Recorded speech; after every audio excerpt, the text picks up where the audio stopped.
Bonjour et bienvenue à notre troisième newsletter sur un sujet qui semble assez important pour nous. Lors de notre précédente newsletter, nous nous inquiétions d'un ralentissement de la croissance mondiale et son incidence sur les politiques monétaires, notamment de la Réserve fédérale américaine. Les chiffres qui ont été depuis publiés tendent à confirmer que le pic de croissance est derrière nous, à l'image des États-Unis, dont le PIB pour le second trimestre est finalement ressorti à 6,6% contre 8,5% initialement attendu. Et c'est d'autant plus inquiétant que les chiffres d'activité non manufacturiers de la seconde puissance économique mondiale sont ressortis en ralentissement alors que la Banque centrale chinoise a repris un programme monétaire accommodant. Si on regarde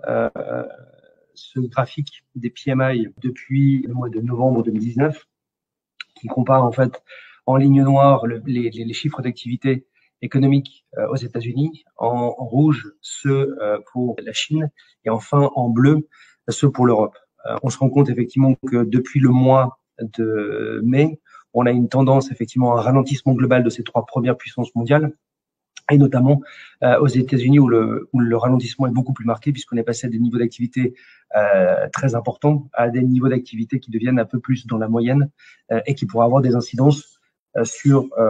nos développements à venir au niveau mondial. De l'autre côté, les chiffres d'inflation continuent de sortir à des niveaux très élevés. La dernière publication de l'Eurozone est à 3% en glissement annuel pour le mois d'août, alors que les États-Unis affichent une inflation de plus de 5% au cours des 3 derniers mois, ce qui devrait pousser la Fed à réviser à la hausse ses prévisions d'inflation pour l'année 2020 et surtout indiquer que l'inflation n'est pas aussi transitoire qu'attendu. En effet, les goulots d'étranglement existent toujours et la conséquence immédiate est que les prix à la production aux États-Unis accélèrent très rapidement et pourraient pénaliser les salariés qui, pour le moment, négocient des salaires plus élevés avec le risque de faire passer l'inflation de transitoire à durable. Pour le moment, les emplois progressent à un rythme plus lent que la croissance économique, ce qui permet effectivement de maintenir le niveau global des salaires assez contenu. L'inflation et le ralentissement économique, à un moment où le gros des stimulus vont arriver à leurs échéances aux États-Unis, fait planer de nouveau le spectre de la stagflation, qui est le sujet, en fait, selon nous, un peu important dans le contexte. La stagflation est un environnement de faible croissance, voire de récession, et une haute inflation. Les politiques monétaires et fiscales qui ont été déployées depuis mars 2020 ont participé à cet excès de liquidité, qui ont profité à la croissance économique, mais aussi aux actifs financiers. Les 16 000 milliards de dollars qui ont été injectés, soit pratiquement 16% du PIB mondial, ont permis au S&P 500, par exemple, de grimper de plus de 100% depuis ses creux de 2020. Si on regarde sur ce graphique la performance des trois principaux indices des pays, des principaux pays au monde, on a en ligne noire le S&P 500, donc l'indice principal américain. Sur la ligne bleue, celui du FTSE A50, qui est donc l'indice chinois. Et enfin, en ligne rouge, l'Eurostoxx 50, donc celui qui représente les marchés de l'eurozone. On voit très clairement que les États-Unis ont connu une forte surperformance, avec en corollaire effectivement le marché européen, mais que depuis le mois de février, le marché chinois pâtit d'un certain nombre de problématiques, notamment politiques, sur le secteur de la technologie, puisqu'il y a effectivement en ce moment la volonté de pouvoir régler ou tout au moins donner un cadre juridique autour de ce secteur. Si effectivement l'économie réelle mondiale n'est pas revenue à ses niveaux pré-pandémiques, le risque est que face à une inflation non maîtrisée, les banquiers centraux n'aient d'autre choix que de couper drastiquement les programmes de rachat d'obligations qui ont soutenu les économies, au risque de réduire la liquidité sur les marchés et occasionner une brutale chute de la valeur des actifs financiers. Lorsqu'on se penche sur la courbe des taux d'intérêt américains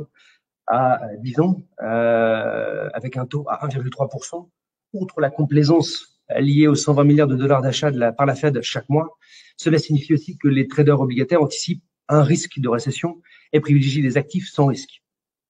Si sur le moyen terme, les économies mondiales sont rentrées dans un environnement déflationniste, favorisé par l'utilisation de nouvelles technologies, le vieillissement de la population et le ralentissement de la croissance démographique, sur le court terme, de nombreux facteurs, précédemment évoqués, nous incitent à une certaine prudence. Ce n'est pas tant le risque de bulle sur les marchés financiers, mais le changement de paradigme entre l'argent gratuit, ce que l'on a connu grâce à ces taux bas, voire négatifs, par les banques centrales, et également de l'autre côté, l'arrivée de remontée des taux avec son incidence sur l'effet de levier et les prêts immobiliers. Si on regarde d'ailleurs ce troisième graphique, donc celui-ci présente l'effet de levier qui était mesuré aux États-Unis depuis 1999. On se rend compte qu'on est aujourd'hui sur des niveaux qui n'ont jamais été aussi élevés, malgré les éclatements de la bulle de 2008 et celle de 2000-2001. Donc on peut effectivement rester assez prudent sur l'évolution que cela peut avoir, puisqu'effectivement, dès lors que les taux vont monter, il est très probable qu'un certain nombre de participants sur les marchés vont réduire leur effet de levier